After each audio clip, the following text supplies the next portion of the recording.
Gestural music sequencer, which is the interface that we see here, is a software sequencer developed in processing, and the idea behind it is that it uses gestural input rather than tactile input, so you can gesture in front of it.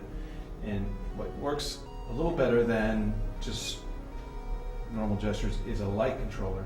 As you can see, as I move this light in front of the camera, we have a rectangle that's displayed that shows where that light is being tracked. But as I move to the right, they get higher in pitch, and as I move to the left, they get lower in pitch. The easiest way to describe it is that you're making music with light. You could say, hey, move in front of the camera and see what happens, you know. And as soon as, kids start playing in front of this camera and they start moving around and they see that the sound is actually being created by their motions, then, it's like you can't get them away from it.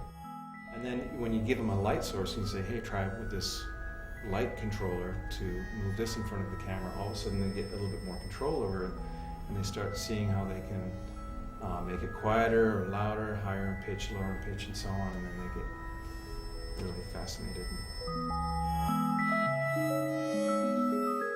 It was around January of 2009 that I started developing it.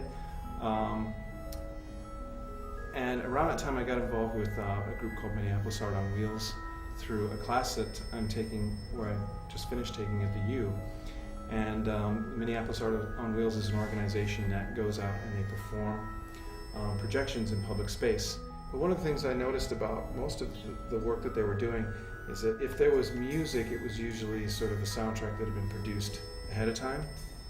And so I really liked the aspect of how the art was being performed in real time, and so I thought, well, why don't we get a way to make music in real time along with visuals?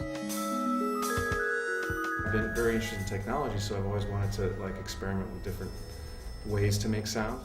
I'm always producing music, electronic music, what have you, but never really got around to creating any tools to use of my own until recently. So this is one of the first times I've had an opportunity to sort of say, okay, well, let me make a tool that does exactly what I want it to do, rather than a tool that everyone else uses already.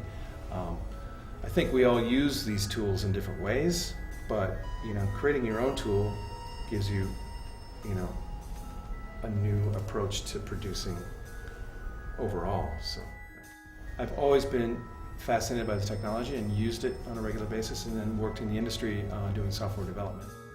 I started adding kind of different capabilities, such as probability distributions for notes and durations, and transposition, different scales, different keyboard controls, and so on. There are all these different factors involved, such as where the light's coming from, other light, ambient light in the room. Perhaps, if you have these note distributions enabled, then you have this weighted randomness that occurs.